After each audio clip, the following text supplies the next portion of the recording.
Wacha ni assume that tipi chenye naona hii ni AI. Lakini sikuwe that hiyo gari ni ya Jirongo. Alafu hiyo ndio climax yenye ligongana nayo na zote zilikuwa kwa petrol station. Wacha ni assume. Lakini ingekuwa that ni wacha ni assume ni AI.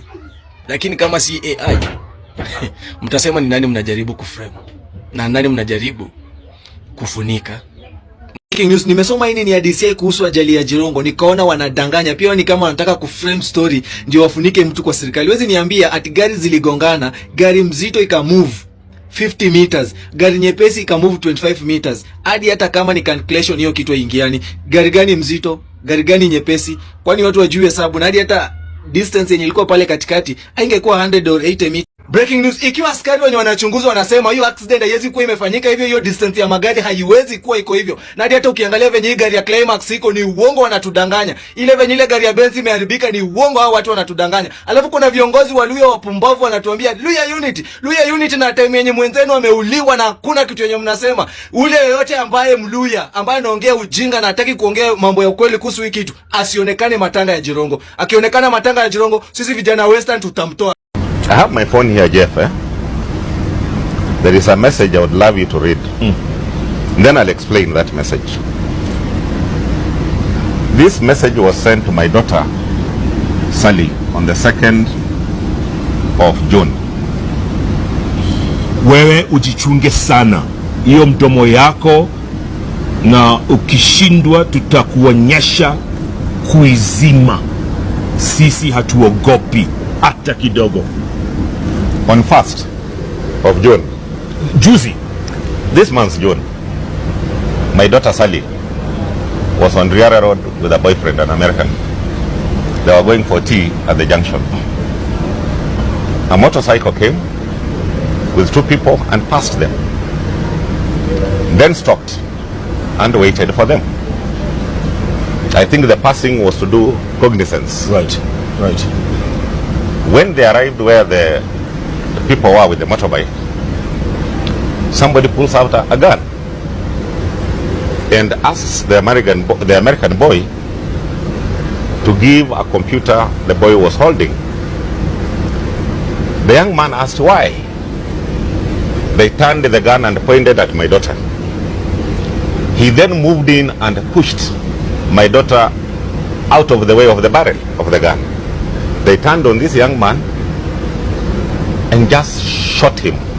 This American boy? The American boy that died on Riara Road. And then I received a phone call from my daughter. There's too much blood, Dad, and too much white mess, and I did not understand what he's talking about. So fortunately, the nurse took the phone from her and explained to me that the friend had just been shot. The young man eventually died. But what really disturbs me, one is the trauma the young girl is going through. She's in America right now, South Carolina. She went to bury the boyfriend. She hasn't come back. But what then disturbed me most is when she received this message, which she forwarded to me. My daughter is not in politics. No. So why is she supposed to keep quiet? Mdomo yako, who is that? That message was actually meant for me. Now, this was meant to us. I was discussing the same issue with a friend of mine over a cup of tea. He is a politician, very supportive of my ideas, supportive of Wetangula's ideas, because we work together. His name is Jack Wamboka. And he showed me exactly the same message from a different phone number sent to him on 9th of April. And that's what I'm saying. Has assassinations crept back? And if you look, the explanations, as I had explained to you, after the young man was shot, a few days later, a famous criminal by the name Ford was shot somewhere in Dagoret Corner. And the police explanation is he actually shot somebody, an American, on Riara Road and maimed a Chinese. The normal anatomy of explaining assassinations. Yes. And I took time, went and talked to a friend of mine. I will not mention his name. He's a senior CID officer, just to complain about what is going on, and that my feeling that I might be actually a target for assassination. And we discussed it in detail. And if you listen to his explanations, and he was quite sincere. He told me, you know, prisoners have been sending out a lot of messages. So the issues of messages, Cyrus, I'm tired, I've heard so many of them, but they are normally sent out by prisoners.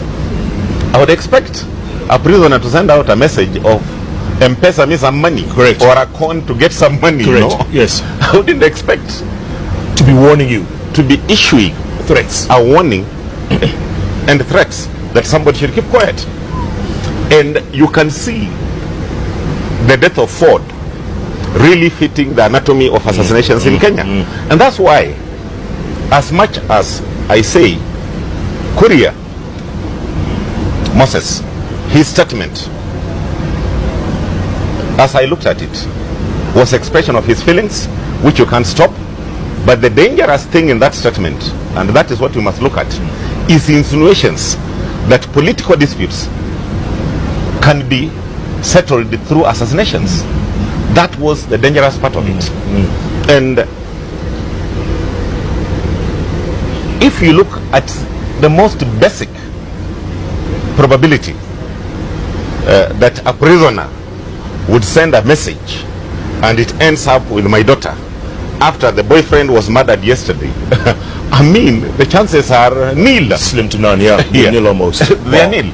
By the way, the same officer, I hold him in high esteem. He even had the courtesy, called me today and said, you know, we don't know what we'll do with motorcycle crimes. Exactly what happened to your daughter happened to a student today in Kayole. Today. But the only difference with what happened in Kayole, I would want to know whether the girl will receive a political message The next day. and also whether the parent is a politician. So are you worried? Bottom line, are you worried?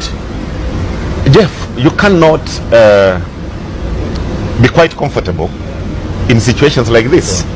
And we have had Mchai being assassinated. We've had Juma the other day being assassinated. And we've seen historically assassinations taking place, even at the time of Ouko, where there was an issue with the molasses plant, a white-collar economic crime, him fighting over it, raising it, he's murdered, an introduction of some Swiss lady, Brenna, is brought in, and Dominica Iragi, and in the process, Oyugi is arrested, who happened to have been a friend of mine, and that he's in the cells, he wakes up, he's bleeding on his hand, and the people are walking out, meaning he had just been injected. He dies, and it becomes an explanation for his murder. Just as the criminals at the Nyayo Stadium were used to explain the assassination of Juma.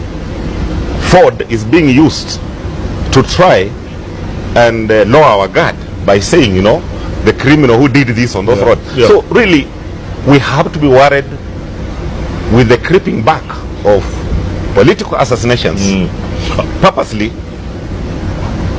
to either kill information on white-collar economic crimes or silence opponents. Pathologist wa Jirongo, mimi namshuku, na if ako right, ikifa ya Jirongo ilikuwa imepangwa ikuwe accident, siyezi amini. And I wonder why wewe tu Mluya unaweza taka Mluya mwenzaka auliwe, ama wewe mtu mwenye tunatoka karibu na wewe na you are a senior person in the government unaweza taka mtu auliwe ndio ufaidike nini? Ama akisha kufa kuna kitu yenye unapata. Ikifa breaking news, ikifa ya Jirongo nataka kuachia Mungu venye tuliachia Mungu kifo ya Raila, kwa sababu hadi hata Raila tunajua aliuliwa, familia kitu yenye iliambiwa ikanyamazia hadi kufika apelekwe India na kila kitu arudishwe Kenya. Tunajua Uhuru Kenyatta alituambia that yeye atakuwa anaona tu kwa magazeti, huyu ameenda, wacha tubakie kuona huyu ameenda hadi 2027 tuweke ile serikali ambayo tunataka, na mkirudisha huyu jamaa hadi hata wewe utaenda.